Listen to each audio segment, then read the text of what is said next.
So ఇప్పుడు కిరవాణి గారు ఏదైతే మెన్షన్ చేశారని చెప్పి నువ్వు ఒక మాట చెప్పావు, ఇప్పుడు అది ఇంకా టెలికాస్ట్ అవ్వలేదు. సో ప్రజల పరంగా జనాల పరంగా ఏంటంటే నువ్వు చెప్పింది వరకే తెలుసు కానీ షోలో ఏం జరిగింది అనేది తెలియదు కదా.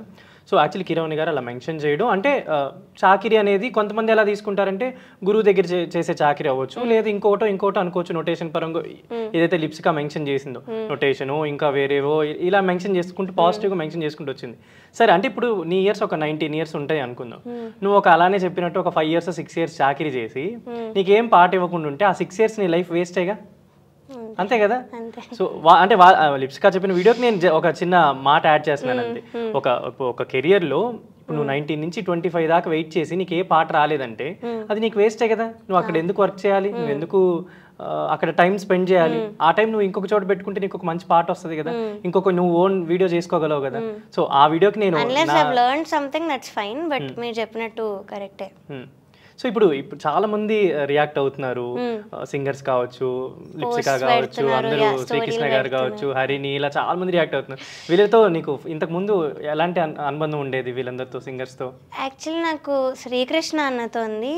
I actually admire him a lot as a person, as a singer, everything. నేను రీసెంట్గా ఆస్ట్రేలియా కూడా వెళ్ళొచ్చాను.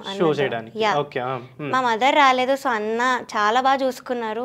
నిజంగా ఒక పేరెంట్ లానే నన్ను చూసుకున్నారు అంత ట్రిప్ అంతా కూడా. So I have immense respect on Srikrishna అన్న. బట్ అన్న కూడా స్టోరీ పెట్టారు. It's okay, it's his opinion, నేను దాని గురించి ఏం మాట్లాడట్లేదు. కానీ పర్సనల్గా కూడా నాకు పెట్టారు ఇలా, కెరియర్ అయితే వదలకు, you're a great singer, we all know that అని అయితే పెట్టారు. సో నా అన్న గురించి అయితే ఏం మాట్లాడదలుచుకోలేదు, ఐ రెస్పెక్ట్ హిమ్. కానీ వేరే వాళ్ళతో నాకు అసలు అంత ఎక్స్పీరియన్స్ కూడా లేదు. అయినా వాళ్ళు డియర్ సిస్టర్ అని ఏదో క్లోజ్ ఉండని మాట్లాడిన కొంచెం షాకింగ్ అనిపించింది. Dear sister Pravasthi, you have to grow up, ఇలాంటి ట్రామాస్ అన్ని చోట్ల ఉంటాయి, ఏ ఫీల్డ్ లో జరగట్లేదా అంటే ఇలానే జరుగుతుందనా? They keep normalising it. నేను అదే చెప్తున్నా. ఇప్పుడు మీరు ఇప్పుడు మీరు మంచి పొజిషన్లో ఉన్నారు, కానీ ఒకప్పుడు మీరు కూడా నా పొజిషన్ నుంచే వచ్చారు, మీరు కూడా ఇవన్నీ భరించారు. కానీ అప్పుడు మీరు కెరియర్ ఆలోచించి మీరు మాట్లాడలేదు.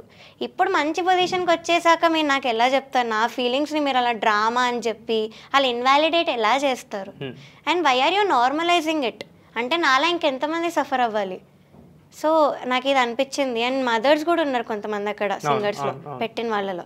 సో అదే మీ చైల్డ్కి ఇంత ఇంజస్టిస్ జరిగి ఇంత అన్కంఫర్టబుల్ మీ చైల్డ్ ఫీల్ అయితే మీరు స్టాండ్ తీసుకోరా? This is my question. Definitely already తీసుకున్నారు. ఇంతకుముందు నీకు తెలిసిన ఎగ్జాంపుల్స్ కొన్ని ఉన్నాయి, నాకు తెలిసిన కొన్ని ఎగ్జాంపుల్స్ ఉన్నాయి. ఏవైతే సింగింగ్ రియాలిటీ షోస్లో వాళ్ళ పిల్లలకు అన్యాయం జరిగినప్పుడు అక్కడే స్పాట్లో క్వశ్చన్ చేసిన వాళ్ళు కూడా ఉన్నారు. మనం ఏంటంటే మనకు తెలిసినా కూడా కొన్ని మనం సోషల్ మీడియా లేదు, అలా వీడియో పెట్టలేదు. సో అవి అక్కడక్కడితోనే ఆగిపోయాయి. నాకు తెలుసు చాలా మంది మాట్లాడారు అక్కడే. కానీ నేను ఇంకా వీడియో పెట్టి పాయింట్ టు పాయింట్ అంతా బయట పెట్టాను కాబట్టి కాంట్రవర్సీ అనేది స్టార్ట్ అయింది.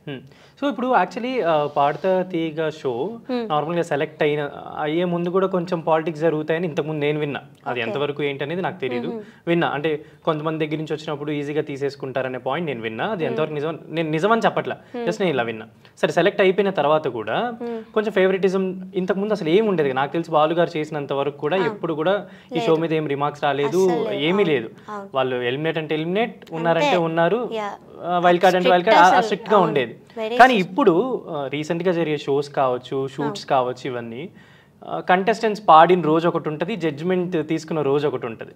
కంటెస్టెంట్ తర్వాత పాడిన రోజు ముందే దానికి జడ్జిమెంట్స్ పాడతా తీగాలో ఇప్పుడు అంటే రీసెంట్ ఇప్పుడున్న ఈ సిల్వర్ జూబ్లీ ఎపిసోడ్లో ఇలా జరిగిందా? నువ్వు మెన్షన్ చేసిన స్టోరీలో కంటెస్టెంట్ లేకుండానే మీరు జడ్జిమెంట్స్ ఇచ్చారు కదా, ఇది జరిగిందా?